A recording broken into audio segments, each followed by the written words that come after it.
Lockdown গুজবে share বাজারে বড় দরপতন, ডিএসইতে দর হারিয়েছে ৬৯ প্রতিষ্ঠান।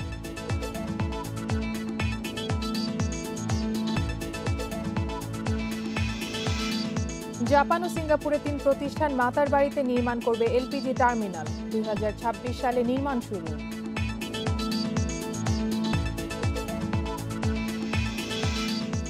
বাংলাদেশের সঙ্গে বাণিজ্য বাড়াতে চায় ভারতের মিজোরাম, সীমান্তে হাট স্থাপন করবে দুই দেশ।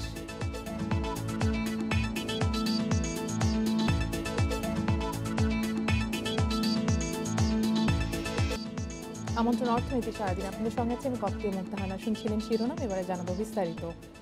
জাপান ও সিঙ্গাপুরে ৩টি প্রতিষ্ঠান কক্সবাজারের মাতার বাড়িতে এলপিজি টার্মিনাল নির্মাণ করবে। তাদের নিজস্ব অর্থায়নে তৈরি করে খরচ তুলে নেওয়ার পর সরকারকে মালিকানা হস্তান্তর করবে। এজন্য বিপিসিকে সমঝোতা স্মারক সই করতে নীতিগত অনুমোদন দিয়েছে জ্বালানি মন্ত্রণালয়। প্রতিমন্ত্রী নসরুল হামিদ জানান, ২০২৬ সালে শুরু হবে নির্মাণ কাজ। প্রতি টন এলপিজি আমদানিতে খরচ হয় $১০০-এরও বেশি। বড় জাহাজে আনতে পারলে নেমে আসবে $৪০ থেকে $৫০। এ কারণে এলপিজি টার্মিনাল নির্মাণের সিদ্ধান্ত নিয়েছে বাংলাদেশ পেট্রোলিয়াম কর্পোরেশন বিপিসি। কিন্তু গত ৪ বছরে কাজ আগায়নি খুব বেশি। দেরিতে হলেও নির্মাতা কোম্পানি নির্বাচন হয়েছে। জাপানের মারুবেনি কর্পোরেশনের সাথে যৌথভাবে সিঙ্গাপুরের ভিটল এশিয়া ও পাওয়ারকো ইন্টারন্যাশনাল একসাথে নির্মাণ করবে এলপিজি টার্মিনাল। শিগগিরই সমঝোতা স্মারক সই করবে বিপিসি। এরপরই নির্মাণ কাজের রূপরেখা চূড়ান্ত হবে বলে জানান সংস্থার প্রধান। নন বাইন্ডিং এমওইউ এবং এর মাধ্যমে কিভাবে কাজটা কিভাবে আগাবো, মেইন কাজ হলো ফিজিবিলিটি স্টাডি। পরে আমরা দেখব যে এটা কাজ আমাদের জন্য সুইটেবল হয়, তখন আমরা হয়তো এগ্রিমেন্টের কথা চিন্তা করব।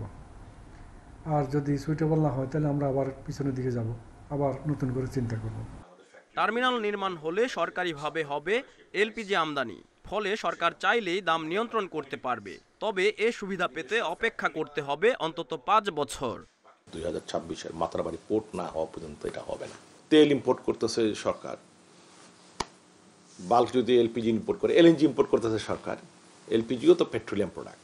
এই তিনটা যদি তাদের নিজেদের হাতে নিয়ন্ত্রণে থাকে, তারপরে প্রাইস সেট আপ করে তাদের কাছে যদি দেয়, তাহলে কিন্তু সেখানে প্রাইস ডিফারেন্স হওয়ার সম্ভাবনা কম থাকবে। টার্মিনাল নির্মাণ হলে ভিড়তে পারবে ১ লাখ টন সক্ষমতার জাহাজ। পরে ছোট জাহাজে সরবরাহ করা হবে বেসরকারি কোম্পানির প্ল্যান্টে। Shariful Islam, independent News, Dhaka. দিল্লির উপর নির্ভর না করে সরাসরি বাংলাদেশের সঙ্গে বাণিজ্য বাড়াতে চায় ভারতের উত্তর পূর্বাঞ্চলীয় রাজ্য মিজোরাম। এজন্য সীমান্তে ৪টি হাট করার প্রস্তাব দিয়েছেন ঢাকায় সফররত মিজোরামের বাণিজ্যমন্ত্রী আর লালথাং লিয়ানা। ব্যবহার করতে চায় চট্টগ্রাম বন্দরও। এদিকে বাণিজ্যমন্ত্রী টিপু মুন্সি জানিয়েছেন, ভারতের সঙ্গে বাণিজ্য বাড়াতে রাজ্য ভিত্তিক পরিকল্পনা করছে সরকার। বাংলাদেশ সীমান্ত ঘেঁষে 7 সিস্টার্সের অন্তর্ভুক্ত ভারতীয় রাজ্য মিজোরাম। ১১ লাখ জনগোষ্ঠী আর ২১,০০০ বর্গ কিলোমিটার আয়তনের এই রাজ্য দেশটির অন্যগুলোর চেয়ে শিক্ষায় বহু এগিয়ে। তবে ভারতের কেন্দ্র থেকে অনেক দূরে হওয়ায় ব্যবসা বাণিজ্যে তেমন আগাতে পারেনি।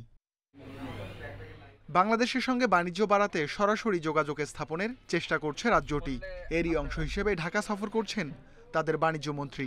রোববার সচিবালয়ে বৈঠক করেন বাণিজ্যমন্ত্রী টিপু মুন্সির সঙ্গে। তারা জানান, বাংলাদেশের সঙ্গে নৌ ও সড়ক পথে যোগাযোগ বাড়াতে অবকাঠামো নির্মাণ শুরু হয়েছে।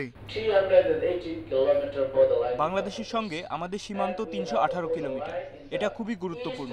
মিয়ানমারের সঙ্গেও আমাদের বিরাট সীমান্ত আছে। আমরা এসব সুযোগ কাজে লাগাতে চাই। মিজোরাম থেকে চোরাই পথে বাঁশ, আদাসহ অনেক পণ্য আসে বাংলাদেশে। সেখানে চাহিদা আছে বাংলাদেশি ইলেকট্রনিক্স ও নিত্য ব্যবহার্য অনেক পণ্যের। সাজেকের যে বর্ডারটার কথা বলা হয়েছে, এইখানটা একেবারেই ছোট্ট একটা 190-80-90 মিটারের একটা ছোট্ট খাল আছে। এই খালের উপর যদি ব্রিজটা করা হয়, তাহলে কিন্তু এই পথটা দিয়ে সোজা তারা চিটাগাং পোর্ট ব্যবহার করতে পারে। টিপু মুন্সি জানান, শুধু মিজোরাম নয়, অন্য রাজ্যগুলোর সঙ্গেও বাণিজ্য বাড়ানোর নির্দেশনা দিয়েছেন প্রধানমন্ত্রী। আমাদের মাননীয় প্রধানমন্ত্রী তিনি চান যে এই সব বর্ডার যেসব স্টেটগুলো আছে তাদের সাথে রিলেশনশিপটা বেটার করা। উত্তর পূর্ব ভারতের যে 7 সিস্টার্স রয়েছে তাদের সাথে সম্পর্ক ডেভেলপ করা। তাদের রয়েছে বাঁশ, বাম্বু, তারপরে বেত, এই সমস্ত কিছু, এবং আমাদের যা রয়েছে আমরাও বেশ কিছু জিনিস তাদের ওখানে পাঠাতে পারি। অবকাঠামো উন্নয়নের কাজ দেখতে আগামী মাসেই মিজোরাম সফরে যাচ্ছেন Tipu Munshi. Senior minister Ruhul Amin, independent News, Dhaka. এবারে শেয়ার বাজারের খবর। দরপতনের ধারা অব্যাহত আছে দেশের স্টক এক্সচেঞ্জে।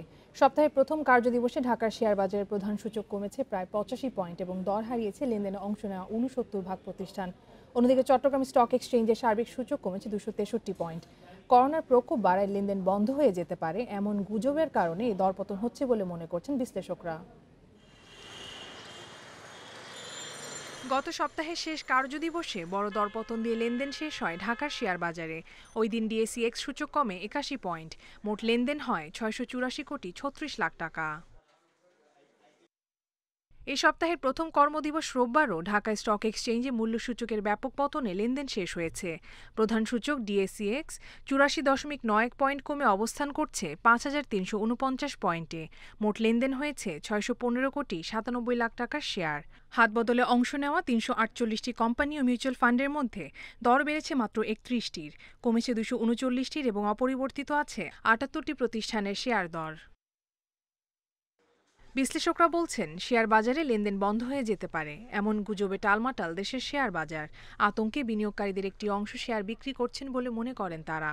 করোনা ভাইরাস আরো ছড়াচ্ছে এবং আগামী 28 তারিখ থেকে বন্ধ হয়ে যাচ্ছে ইত্যাদি ইত্যাদি এইসব নিউজ, কিছু গুজব। আজকের পতনটা মানে সিগনিফিকেন্টলি অনেক বেশি বড় পতন হয়ে গেছে।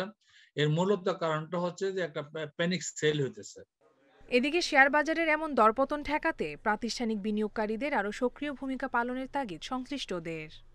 এখানে রিটেল ইনভেস্টরের সংখ্যা বেশি হওয়াতে মার্কেট বেশি উঠানামা করে, আর প্রাতিষ্ঠানিক বিনিয়োগকারীর সংখ্যা বেশি বাড়লে হবে কি প্রাতিষ্ঠানিক বিনিয়োগকারীরা কিছুটা শেয়ার ধরে রাখার চেষ্টা করবে, যদিও বর্তমানে অনেক প্রাতিষ্ঠানিক বিনিয়োগকারী তা করতেছেন না।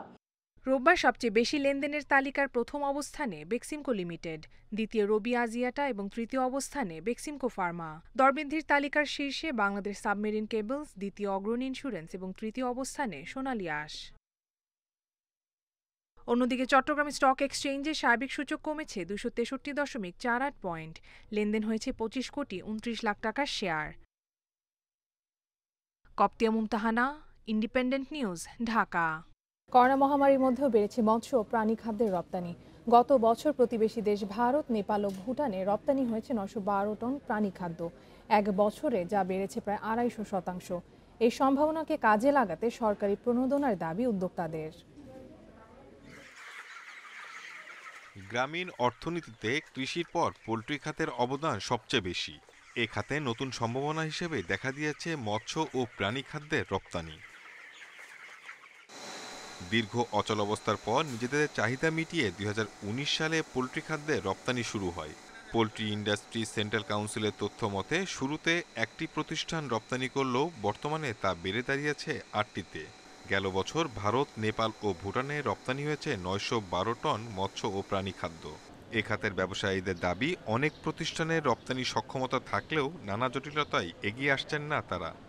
আমাদের কাঁচামাল ইম্পোর্ট করতে হয়, সেটা একটা কস্ট, আবার প্রস্তুত করে আবার এক্সপোর্ট করতে গেলে আবার ফ্রেটে কস্ট। তো মূলত আমাদের যেটা প্রয়োজন সেটা তো ফ্রেটে আমাদের যদি একটু সাশ্রয় দেওয়া হয় তাহলে আমরা এক্সপোর্টের ইয়েটা দেখতে মানে এভিনিউটা আমরা অবশ্যই দেখতে পাবো। অভ্যন্তরীণ বাজারের পাশাপাশি পোল্ট্রি ফিডের রপ্তানি বাড়লে বৈদেশিক মুদ্রার আয় বাড়বে। এ খাতকে উৎসাহিত করতে প্রয়োজনীয় সহায়তার আশ্বাস প্রাণী সম্পদ অধিদপ্তরের। পশু খাদ্য, তারপরে একদিনের বাচ্চা, যেগুলো আমরা পার্শ্ববর্তী দেশসমূহ আমাদের দেশ থেকে আমদানি করতে আগ্রহ প্রকাশ করেছে, আমরা কিন্তু সেই সমস্ত প্রাণীজাত পণ্য রপ্তানির জন্য ইতিমধ্যে উদ্যোগ নিয়েছি। আমাদের যে সমস্ত পণ্য বিদেশে রপ্তানি হবে সেই সমস্ত পণ্যর কি সুযোগ সুবিধা আছে তার পরামর্শ এবং সুপারিশ কিন্তু আমরা রপ্তানি নীতি আদেশে ইতিমধ্যে সংযোজন করে আমরা আমাদের মতামত দিয়েছি। বাংলাদেশ পোল্ট্রি ইন্ডাস্ট্রি সেন্ট্রাল কাউন্সিলের তথ্য মতে বছরে 10 থেকে 15 লাখ টন মৎস্য ও প্রাণী খাদ্য রপ্তানির সক্ষমতা রয়েছে দেশের ফিড মিলগুলোর। Shahid Ahmed, Independent News, Dhaka. Poultry শিল্প প্রতিষ্ঠান গড়ে তুলতে সব ধরনের সহযোগিতা দেওয়া হবে বলে জানিয়েছেন মৎস্য প্রাণী সম্পদ মন্ত্রী সম রেজাউল করিম। রোববার রাজধানীর সিরডাপ মিলনায়তনে পোল্ট্রি মিডিয়া অ্যাওয়ার্ড অনুষ্ঠানে তিনি কথা বলেন। অনুষ্ঠানে পোল্ট্রি শিল্পে ভালো মানের প্রতিবেদন তৈরির স্বীকৃতি হিসেবে 19 জন গণমাধ্যম কর্মীকে পুরস্কৃত করা হয়। এই সম্মাননা দেয় poultry industry central council BPICC। দৈনিক সংবাদপত্র, টেলিভিশন ও অনলাইন মিলিয়ে মোট 6টি ক্যাটাগরিতে পুরস্কার দেওয়া হয়। এই সময় প্রমিজিং ক্যাটাগরিতে সম্মাননা দেওয়া হয় ইন্ডিপেন্ডেন্ট টেলিভিশনের ব্রডকাস্ট জার্নালিস্ট শাহিদ আহমেদকে। অনুষ্ঠানে মন্ত্রী বলেন, পোল্ট্রি খাতের জন্য বিদেশ থেকে আমদানি করা পণ্যের বিপরীতে উৎস কর বাতিল করা হয়েছে। এ খাতের উন্নয়নে যে কোনো সমস্যার সমাধানে কাজ করবে সরকার। দেশের উন্নয়নে জনসংখ্যার বোনাসকাল বা ডেমোগ্রাফিক ডিভিডেন্ডকে কাজে লাগানোর পরামর্শ দিয়েছেন অর্থমন্ত্রী আহম মুস্তফা কামাল। সকালে রাজধানীর মতিঝিলে জনতা ব্যাংকের প্রধান কার্যালয়ে মুজিব কর্নার উদ্বোধনী অনুষ্ঠানে তিনি এই কথা বলেন। অর্থমন্ত্রী বলেন, পিছিয়ে পড়া জনগোষ্ঠীকে মূল ধারার কাজগুলোতে সম্পৃক্ত করতে হবে। যেসব এলাকায় উন্নয়ন ত্বরান্বিত করার সুযোগ রয়েছে সেসব এলাকা উন্নয়নে কাজ করছে সরকার। এই সময় বাংলাদেশ ব্যাংকের গভর্নর ফজলে কবির বলেন, রাষ্ট্রায়ত্ত ব্যাংকগুলোর মধ্যে ঋণ খেলাপি বেশি রয়েছে জনতা ব্যাংকে, তা কমিয়ে আনতে বলেন গভর্নর। প্রণোদনা প্যাকেজের অর্থ বিতরণে নজর দেওয়ার তাগিদ দেন তিনি। 50 ভাগের উপরে মানুষ 25 বছরের নিচে বয়স, লম্বা সময় পর্যন্ত আমরা এই ডেমোগ্রাফিক ডিভিডেন্ড আবার পাবো। আমাদের মানুষগুলোকে আমাদের তৈরি করতে হবে, শিক্ষিত করতে হবে। ওয়ালটন ডে উপলক্ষে সারা দেশে শুরু হলো ডিজিটাল ক্যাম্পেইন সিজন 10। বিক্রয়ের সেবা অনলাইন অটোমেশনের আওতায় আনতে উদ্যোগ নিয়েছে ওয়ালটন। শনিবার স্বাস্থ্যবিধি মেনে ওয়ালটন ডে উদযাপন করেছে প্রতিষ্ঠানটি। রাজধানীর বসুন্ধরা কর্পোরেট অফিসে অনুষ্ঠানের সূচনা করেন ওয়ালটন হাইটেক ইন্ডাস্ট্রিজ লিমিটেডের ব্যবস্থাপনা পরিচালক প্রকৌশলী গোলাম মোর্শেদ। ক্যাম্পেইনের আওতায় fridge, TV, AC, washing machine এবং সিলিং ফ্যান ক্রেতাদের জন্য নগদ লাখ লাখ টাকা, ফ্রি পণ্য সহ কোটি কোটি টাকার নিশ্চিত ক্যাশ ভাউচার ঘোষণা করেছেন তারা। প্রতিষ্ঠানের কর্মকর্তারা জানান, 2030 সালের মধ্যে বিশ্বের অন্যতম শীর্ষ ব্র্যান্ড হওয়ার লক্ষ্যে এগিয়ে যাচ্ছে ওয়ালটন।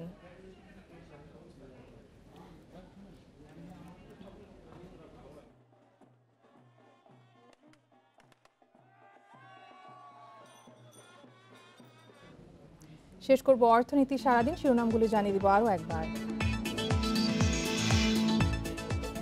লকডাউন গুজবে শেয়ার বাজারে বড় দরপতন, ডিএসইতে দর হারিয়েছে 69% প্রতিষ্ঠান।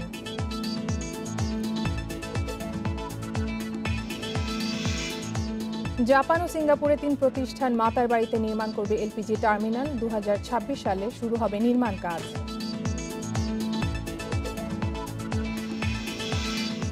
বাংলাদেশের সঙ্গে বাণিজ্য বাড়াতে চায় ভারতের মিজোরাম, সীমান্তে হাত স্থাপন করবে 2 দেশ।